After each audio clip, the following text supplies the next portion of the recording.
किसी ने अग्रवाल के साथ, किसी ने वेदांता के साथ, किसी ने टाटा के साथ, किसी ने बीएसएल के साथ पार्टनरशिप में बिजनेस किया। आपको बिजनेस करने के लिए भेजे थे या नियम बनाने के लिए भेजे थे? आज झारखंड के सभी लोगों को समझना चाहिए कि हमने व्यापारी नहीं, हमने एमएलए चुना था। ये तो व्यापारी बन गए और आज हमें दोष देते हैं। आप सब के सब व्यापारी हैं। आपका सारा चिट खोलेंगे 24 में, सारा चिट खोलेंगे, 1 बाय 1 चिट खोलेंगे कि आपका कहाँ जमीन है, कई गो अकाउंट है, उस जमीन की आबदार क्या है।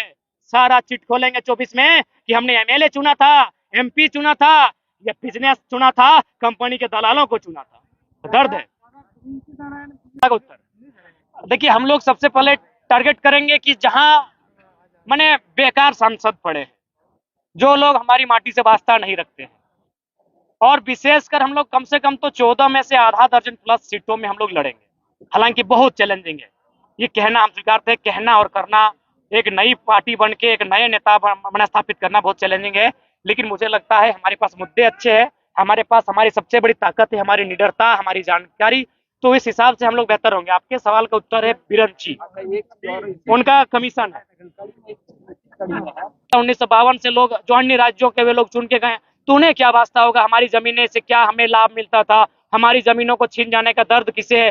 तो इसीलिए हम लोग केवल वोट बन के रहे, भीड़ बन के रहे, उसे एक नेतृत्व में तब्दील नहीं कर पाए। जबकि मेरा मानना है, अगर बोकारो विधानसभा की बात कही जाए, जहां 3 लाख के आसपास अगर वोटर्स है, जिसे मुझे लगता है 2 लाख प्लस हमारे रैयत वोटर्स है, जिसमें 1 लाख तो केवल विस्थापित वोटर है। केवल विस्थापित वोटर भी अगर एक जगह स्थापित हो जाए तो आंदोलन करने की नौबत नहीं आती। उनके बीच एक विधायक बन जाता और जीवन भर उनके लिए लड़ता। अगर एक दिन वो लड़ने के लिए आता तो अब तक इंसाफ मिल चुका था। तो हमें बोकारो में आपका वेदांता है, कहीं डालमिया है, यहीं आपका बीएसएल है, लेकिन हम अपना मेंबर ऑफ हाउस पार्लियामेंट के लिए आज तक नहीं चुन पाए। देखिए, आज हम जितना आपके सामने बात को रख रहे हैं, बेहतर बात रख रहे हैं, सुनने वाले भी बेहतर हैं और आप लोग भी बेहतर लोग हैं, लेकिन हमें एक हाउस चाहिए जहां हम रख सके, जहां बात की गरिमा हो। तो वहां हमारे लोग चुन के नहीं जा रहे हैं। इसीलिए अब हमारा 24 का ये भी लक्ष्य होगा। लोगों ने आरोप लगाया कि आप लोग आंदोलन कर रहे हैं, अब नेता बनने की क्या जरूरत है, एमपी एमएलए बनने की क्या जरूरत है। तो हम लोग बोले कि सड़क में आप कितना भी आंदोलन करें, सड़क में कितना भी रखें, जब तक हाउस में आपकी बातों कोई नहीं रखे, उसकी गरिमा नहीं बढ़ती। इसलिए अब हम लोग हाउस में जाएंगे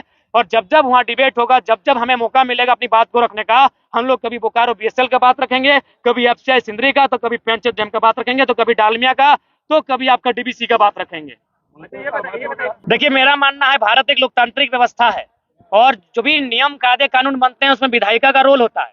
यानी हमारे जो जनप्रतिनिधि रहे हैं, कहीं ना कहीं वो उनकी उदासीन सोच रही है या फिर जो भी कारण कहें, क्योंकि आज ये सर्वविदित है कि जितने भी कंपनी फैक्ट्री स्थापित होते हैं उनमें स्थानीय विधायक रहे, स्थानीय जो दल है, उनके जो नेता रहे, उनको काफी मोटी रकम अदा की जाती है।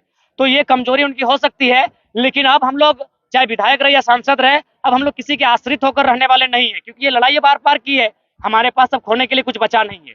तो ऐसी परिस्थिति में अब हम लोग का मानना है कि चाहे विस्थापित की लड़ाई हो या फिर अन्य मुद्दों की लड़ाई हो या बार बार की लड़ाई होगी, चाहे जो भी परिणाम होगा, क्योंकि ऐसा परिस्थिति अगर चलता रहे तो आने वाले 20 सालों में मुझे लगता है झारखंड का अस्तित्व, झारखंड का वजूद समाप्त हो जाएगा। तो इसीलिए आप समझ सकते हैं, मैं इसी आंदोलन की व्याख्या करती हूँ।